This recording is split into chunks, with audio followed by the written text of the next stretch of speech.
예. 성탄절은 예수 그리스도의 탄생을 기념하는 날이죠. 근데 성경에서는요, 아기 예수가 나셨다 이렇게 말씀하지 않고요, 아기 예수가 오셨다 이렇게 말씀합니다. 오셨다는 것은 그 이전에 어디엔가 있었다는 것을 의미하는 거 아닙니까? 다시 말하면 하늘의 보좌에서부터 이 땅으로 오셨다는 것을 의미하는 거죠. 다른 말로 하나님께서 육신을 입으시고 이 땅으로 오셨다 하는 겁니다. 그런데 말이죠, 이러한 사실은 우리의 지혜나 우리의 능력으로 대단히 이해하기가 어렵습니다. 왜냐하면 이 땅에는 이런 일이 없기 때문에 그렇습니다. 역사상 단 한 번 있었던 사건입니다. 그렇기 때문에 과거에도 없었고 미래에도 없을 것입니다. 그래서 이 사건을 굳이 설명을 하자면 비유로 설명할 수밖에 없습니다. 왜 그러냐면 그런 사건이 없기 때문에, 그러한 일이 없기 때문에 비유 뺏기는 설명할 수가 없는 거죠. 선교 기록 가운데 이런 이야기가 있다고 합니다. 한 선교사가 인도에 가서 선교를 하는 거예요. 근데 그 인도에 있는 그 수도승과 아주 가깝게 지냈습니다. 그러나 서로 믿음이 다르니까 서로의 믿음을 침해하지 않는 그런 범위 내에서 이제 가깝게 지낸 거죠. 그런데 이 선교사는 내심 이 인도의 수도승에게 복음을 소개하고 싶은 거예요. 그러니까 어떻게 하면 복음을 소개할 수 있을까, 이런 생각을 하면서 지내는데 어느 날 하루 같이 길을 가다가 선교사가 모르고 개미굴을 밟은 거예요. 그러니까 수많은 개미가 당하지 않았겠습니까? 수도승은 깜짝 놀라면서 책망을 하듯이 얘기를 했습니다. 어쩌자고 이 많은 생명을 살상했습니까? 그 중에는 당신의 조상도 있을지 모르는데 당신은 오늘 큰 죄를 지었습니다. 그러니까 수도승은 윤회서를 철석같이 믿었기 때문에 아주 안 됐다는 듯이 혀를 차면서 얘기를 했습니다. 당신은 벌을 받을 것입니다. 이것은 업보입니다. 이 선교사는 뭐라고 말해야 될지 당황스러운 거죠. 난처한 거죠. 그래서 선교사가 말을 합니다. 내 발바닥에 뭐 눈이 있는 것도 아니고 내가 모르고 했습니다. 내가 알고야 그렇게 할 리가 있겠습니까? 어쩌면 좋겠습니까? 어떻게 하면은 이 개미들에게 사죄할 방법이 있겠습니까? 무슨 방법이 있습니까? 그러니까 수도승이 이렇게 얘기하더라는 거예요. 한 가지 방법이 있습니다. 그게 뭡니까? 당신이 다음 세상에 태어날 때 개미로 태어나면 될 것 같습니다. 그 말을 듣고 이 선교사는 머리가 번뜩이었습니다. 그리고 정색을 하면서 말을 했습니다. 그래서 하나님께서 인간이 되셔서 이 땅에 오신 겁니다.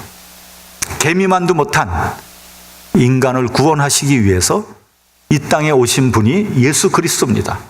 복음을 소개한 거예요. 여러분, 하나님께서 인간으로 이 땅에 오실 때 가장 겸손하게, 가장 낮게, 가장 비천하게 오셨다는 거예요.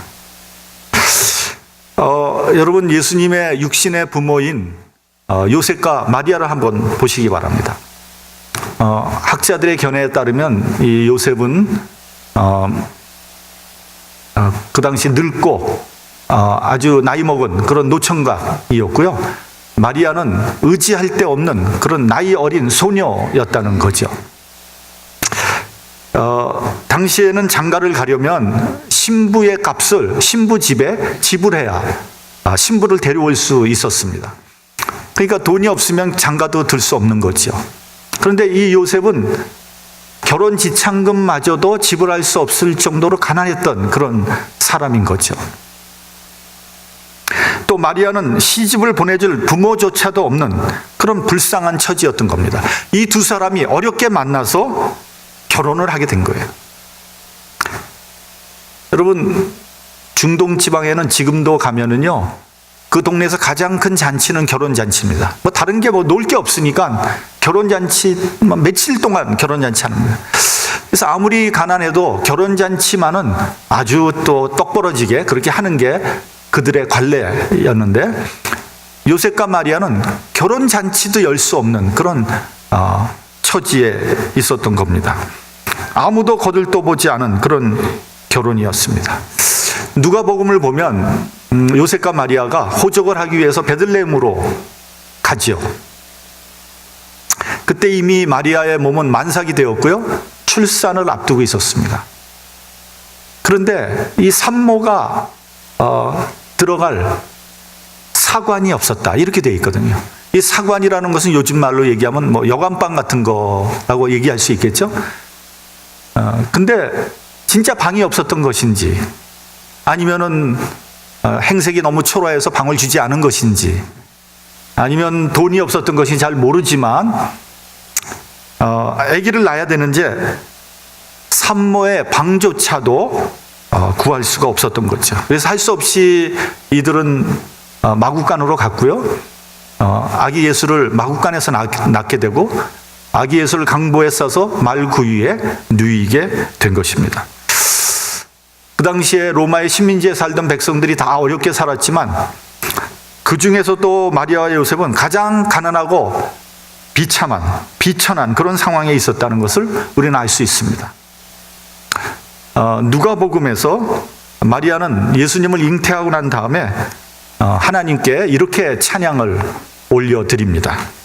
권세 있는 자를 그 위에서 내리치셨으며 비천한 자를 높이셨고 줄이는 자를 좋은 것으로 배불리셨으며 부자를 공수로 보내셨도다.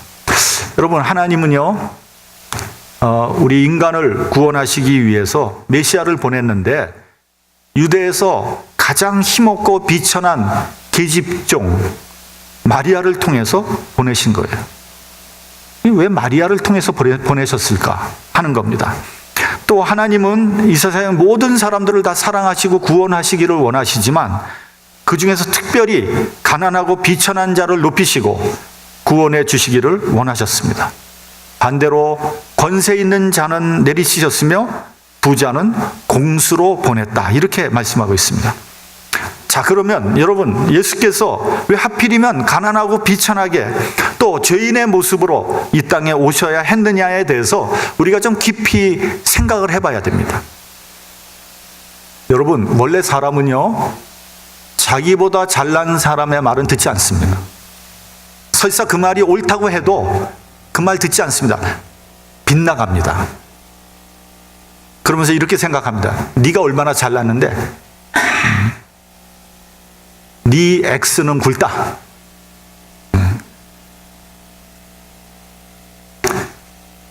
네가 얼마나 너 잘났다. 그래, 네가 얼마나 잘났길래 그따위 소리 하냐 하고 반대로 나갑니다. 이것이 인간의 심리예요, 심리. 아주 못된 심리죠. 또 의로운 사람 말도 듣지 않습니다. 의로운 사람이 잘못을 지적합니다. 당신 왜 그렇게 했어요? 그렇게 하면 됩니까? 그러면 잘못한 사람은 그렇게 하면 안 되는 거 자기가 알아요. 근데도 그 말 듣지 않습니다. 너도 내 처지 대봐. 너는 나를 이해할 수 없어 하면서 말 안 듣습니다. 어느 그 옛날에 깡패를 하던 목사님이 있었습니다. 이분이 뭐 과거에 깡패짓 하면서 감옥도 여러 번 드나들었어요. 근데 이분이 교도소에 가서 설교를 하면 아주 인기가 최고라는 거예요. 근데 원래 이제 교도소에는 목사님도 오고요, 신부님도 오고 스님도 오거든요. 이 교도소에 있는 재소자들은 이 세 군데를 다 다니는 거예요. 근데 그게 이제 믿음이 있어 다니는 게 아니라 거기 가면 편하거든요. 그리고 뭐 선물도 주거든요. 크리스마스 부활절 때는 목사님이 또 신부님이 주고 또 4월 초파일 되면 또 스님이 주니까 막 돌아다니는 거예요. 그래서 이제 가서 이제 졸다 오는 거죠. 그런 거에는 관심이 없어요. 근데 이 목사님만 오면은 그 장소가 미어 터진다는 거예요. 왜냐하면 이 목사님은 설교를 시작하면서 나는 별이 4개입니다. 이렇게 시작한다는 거예요. 별이 4개라는 거는 정과 사범이라는 거예요. 그러면 거기 모인 사람들이 뭐 와 하는 거예요. 왜냐면 선배가 왔으니까. 이게 자기와 비슷한 사람이 목사까지 됐거든요. 그러니까 그냥 귀를 그냥 쫑긋 세우고 눈을 그냥 반짝이면서 목사님의 말씀을 듣는 거예요. 이게 정말 인기가 최고라는 거죠. 그리고 은혜를 받는 거예요. 그리고 목사님이 하는 소리를 가만히 들어보니까, 예수님의 출신 배경도 뭐 자기보다 더 뭐 좋지, 자기보다 뭐 못하면 못하지, 뭐 자기보다 좋지 않거든요. 그러니까 그 말이 자기의 귀에 들리는 거예요. 그걸 뭐라 그러냐면, 그걸 공감이라고 합니다. 공감. 저 사람이나 나랑 비슷한 처지였구나. 그러니까 그 말씀을 받아들이게 되는 거예요. 여러분, 사람이요, 제일 감동받는 이야기가 뭔지 아세요? 인생 역전 스토리예요. 그러니까 진짜 별 볼 일 없는 사람인데 크게 성공을 해요. 놀랄 만큼 성공을 합니다. 그러면 감동받아요. 그리고 눈물도 납니다. 여러분, 요즘에 제일 핫한 사람이 누군지 아세요? 한국에서 제일 유명한 사람. 그 일부 예배에서 아무도 못 맞히더라고요. 제일 유명한 사람, 한국에서. 조용히 하세요. 왜 일부 예배에 참석하고. 제일 유명한 사람 누구예요?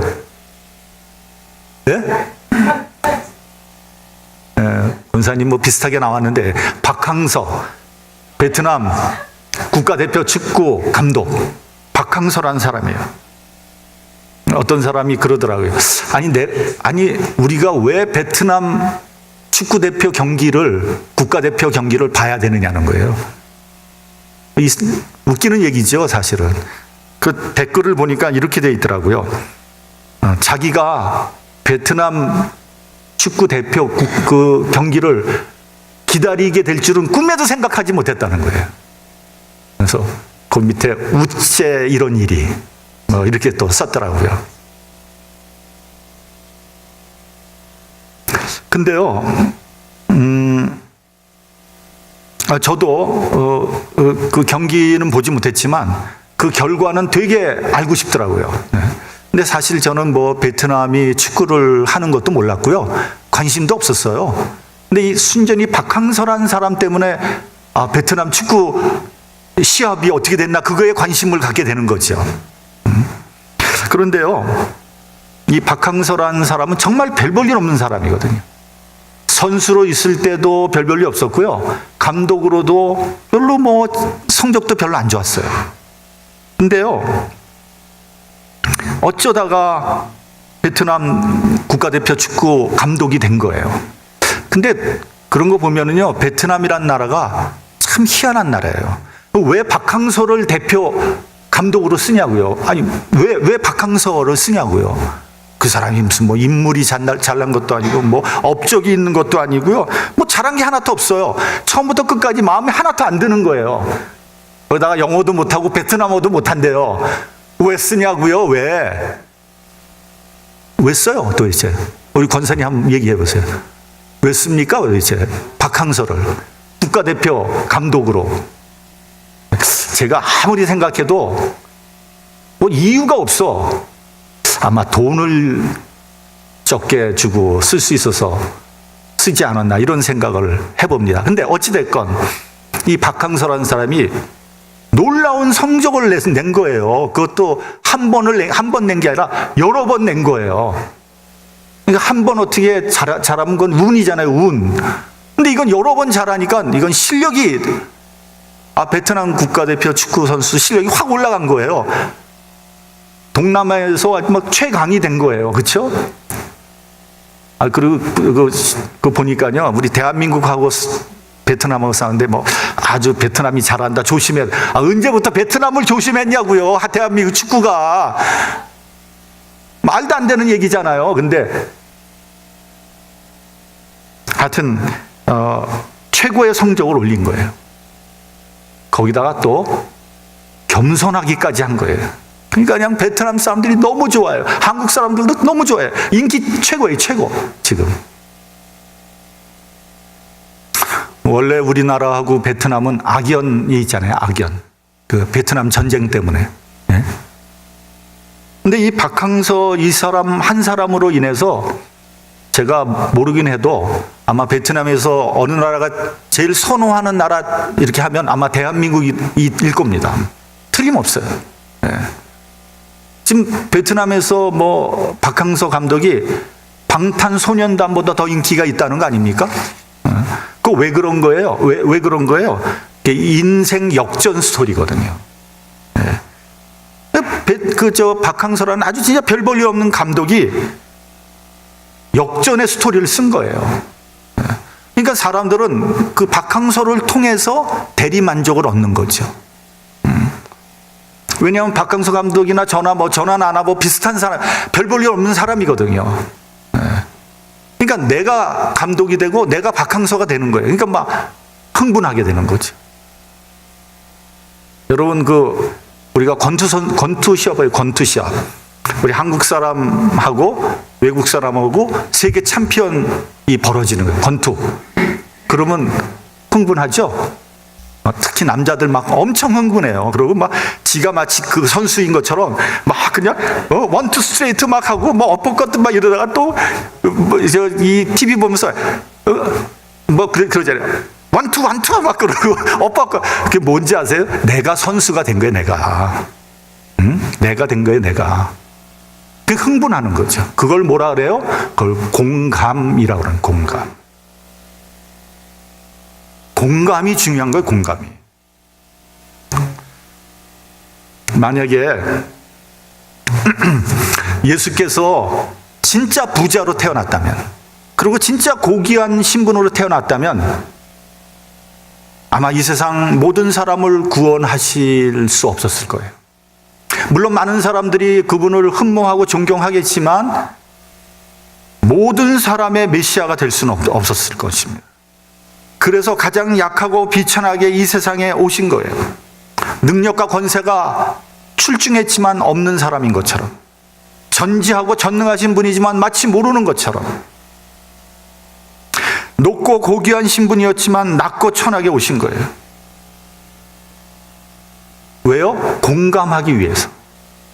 그래서 부자나 가난한 자나, 배운 자나 못 배운 자나, 권세가 있는 자나 권세가 없는 자나 누구나 다 예수께 와서 은혜를 받을 수 있게 된 겁니다. 그러니까 예수님은 죄인의 모습으로 오셔서 죄인을 만나시고 죄인을 구원해 주신 거예요. 죄인의 위치로 내려가지 않고는 죄인을 구원하실 수 없었던 것입니다. 이것이 바로 성육신의 교리입니다. 이 사건 자체가 은혜요, 사랑이요, 생명이라는 사실을 기억해야 됩니다. 우리 본문으로 돌아가서요, 본문 1절을 한번 같이 봉독하겠습니다. 본문 1절. 자, 시작.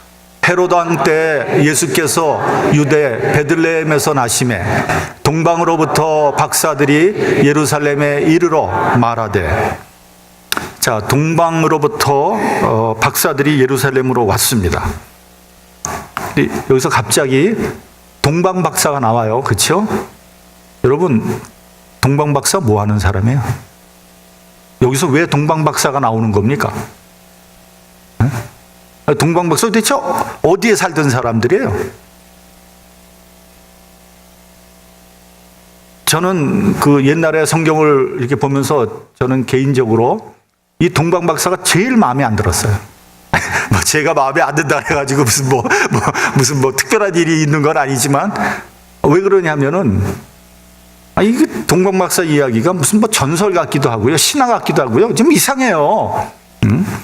여러분, 우리들은 성경을 있는 그대로 믿잖아요. 사실을 믿잖아요. 근데 이게 무슨 신화 같은 얘기가 나오는 거예요. 어디서 듣도 보도 못한 동방 박사가 나오는 거예요. 야, 그렇다면 이거 성경이 신화인가? 이게 전설인가? 그럼 우리의 믿음이 흔들리잖아요. 이게 이 동방 박사 문제를 해결하지 않고는 우리가 한 발도 나갈 수가 없는 거예요. 여러분, 동방 박사에 대해서 우리가 알아야 돼요. 이 뭐 하는 사람이냐? 왜 왔냐?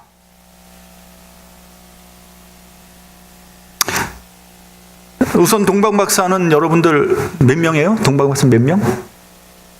예? 세 사람. 어디 세 사람이라고 나오죠? 예? 성경? 어디? 마태복음? 누가복음? 마가복음? 예. 안 나와요. 세 사람이란 말이 없어요. 예. 우리가 동방박사 세 사람 하는 찬송가에도 동방박사 세 사람 귀한 예물 가지고, 세 사람이란 말은 한마디도 안 나옵니다. 근데 다만 예물을 세 가지 갖고 왔기 때문에 한 사람이 하나씩 갖고 왔으리라 생각. 아니, 한 사람이 세 개 갖고 올 수도 있지 않아요? 아니, 두 사람이 하나씩 갖고 오면 6명이 올 수도 있는 거 아니에요? 근데 이제 동방박사 몇 사람인지는 잘 모르지만, 동방에서 사막을 건너서 예루살렘까지 오는데 세 사람이 온 건 아니에요. 저는 최소한 50명 이상 왔다, 그렇게 생각을 합니다. 왜냐하면은 사막을 건넌다는 것이 이건 굉장히 힘들고 어렵고 위험한 일이거든요. 이 세 사람이 사막 건널 수 없어요. 그러니까 한 그룹이 오는 거죠. 한 캐러반이 오는 거예요. 여러분, 우리가 가끔 뭐 영화나 이런 데 보면 낙타 타고 여러 사람이 줄을 지어 오잖아요. 바로 그렇게 온 거예요. 또 별을 보고 왔다고 하니까 낮에는 사막이 뜨거우니까 아마 휴식을 취하고 잠을 자고 했을 겁니다. 밤에 일어나서 별을 따라서 별 보고 찾아온 겁니다. 여러분, 동방박사가 왔다는 것은 무슨 의미냐면, 첫째는 예수의 탄생이 이스라엘 어떤 한 지역에 국한된 것이 아니라는 것을 의미하는 겁니다. 예수님은 단순히 이스라엘을 구원할 메시아가 아니라 전 인류를 구원하기 위해서 태어나신 겁니다. 그렇기 때문에 정치, 문화, 인종, 종교 이런 모든 차이를 초월해서 왕 중의 왕이 이 땅에 오신 거예요. 그러므로 편협한 생각으로 사람을 차별하거나 판단해서는 안 됩니다. 유대인들은 선민의식이라는 걸 가지고 있습니다. 이 말은 유대인들만 구원받는다는 거죠. 여러분, 하나님은 한 족속의 하나님이 아닙니다. 그러니까 대단히 편협하고 어리석은 생각이에요. 꽤 오래전에 이게 노방전도를 나간 적이 있습니다. 노방전도가 주로 다 외국 사람들이잖아요. 그래서 이제 한국말로 된 전도지, 영어로 된 전도지를 같이 가지고 나왔어요. 그래서 이렇게 전도지를 주는데, 이제 외국 사람한테 영어 전도지를 줄 거 아니에요. 줬더니 어떤 사람이 딱 봤더니 이 사람이 그러는 거예요. 네가 왜 예수를 믿느냐는 거예요. 너희들이 왜 예수 믿느냐는 거예요. 그러니까 이 사람은 예수님은 자기네들만 믿는다고 생각을 하는 것 같아요. 자기네 전유물로 생각하는 것 같아요. 그래서 이런 바보 같은 사람이 세상에 있나? 이거 어디서부터 설명을 해야 될지 좀 답답한 일이더라고요. 근데 여러분, 그 반대도 있습니다. 그 반대. 종종 우리나라 사람들 가운데 뭐라 그래요? 왜 우리가 예수 믿냐는 거예요. 제가 그랬어요. 제가 옛날에. 야, 이거 왜 우리가 예수 믿어야 되니? 불교를 믿든지 유교를 믿든지 우리 조상 때부터 믿어왔던 걸 믿어야지. 어디서부터 갑자기 예수가 뭐냐? 그거 되게 민족주의자 같고 되게 똑똑해 보이잖아요. 근데 그거 정말 바보 같은 생각입니다. 왜냐하면 불교나 유교도 외래 종교예요. 외래 종교. 우리나라에서 시작된 게 아닙니다, 여러분. 그래서 여러분, 무식은 죄예요. 뭘 모르고 얘기하면 그거 죄입니다. 함부로 얘기하지 마세요. 알고 얘기해야지. 예수님은요, 어떤 한 민족의 메시아가 아닙니다. 둘째, 동방박사는요, 바벨론이나 페르시아에서 온 사람입니다. 그래서 이들을 그 헬라어로 마귀라고 그러는데, 마귀, 이건 영어로는 와이즈맨이란 뜻입니다. 이 사람들은요, 왕의 고문이요, 지혜자요, 철학자요, 천문학자로 대단히 높은 신분에 있었던 사람들입니다. 이들은 하늘의 지혜를 추구했던 사람이고요, 하늘의 계시를 받았던 사람입니다. 이 사람들은 이미 구약 성경을 알고 있었고요, 구약 성경을 통해서 메시아가 유대 땅 어느 곳인가에서 태어날 거라는 걸 이미 알고 있었습니다. 왜 그런지 아세요? 바벨론이나 페르시아 제국 때 이미 많은 유대인들이 포로로 그 지역에 끌려갔기 때문에 그런 겁니다. 그래서 다니엘과 세 친구 혹은 에스더와 모르드게와 같이 이런 사람들을 통해서 그 지역에 이미 유대 신앙이 넓게 퍼져 있었던 거죠. 지금도 그들의 후예들이 그 지역에 살고 있는데 이들을 우리는 이르아니안 주라고 부릅니다. 그 사람들은 과거 페르시아 그 지역에서 살던 유대인들입니다.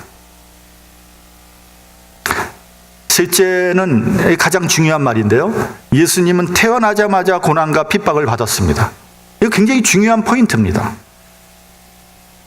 동방 박사가 예루살렘에 이르러 유대인의 왕으로 나신 이를 경배하기 위해서 왔다고 하니까 그 당시 헤롯 왕과 이스라엘이 듣고 소동했다 이렇게 되어 있습니다. 헤롯 왕은 대제사장과 서기관을 불러서 어디서 그리스도가 나느냐 물어봅니다. 그 본문 6절을 우리 같이 봉독을 하겠습니다. 본문 6절. 자, 시작. 또 유대 땅 베들레헴아 너는 유대 고을 중에 가장 작지 아니하도다. 내게서 난 한 다스리는 자가 나와서 내 백성 이스라엘의 목자가 되리라 하였음이니라. 그러니까 그곳은 베들레헴이라는 거죠. 그 헤롯이 박사들을 불러서 말합니다. 아기를 찾거든 나에게도 알려달라. 나도 나중에 가서 경배를 드리겠다. 이렇게 말을 합니다. 그러나 사실은 그건 그리스도를 죽이려는 흉계였던 거죠. 그러니까 자기가 유대인의 왕인데 유대인의 왕이 태어났다 그러니까 이거는 말이 안 되는 거죠. 이건 반역이다. 이렇게 생각을 한 거죠. 그래서 베들레헴에서 태어난 2살 이하의 사내 아이들을 전부 다 죽여버리고 맙니다. 그러니까 아주 싹을 잘라버리는 거죠.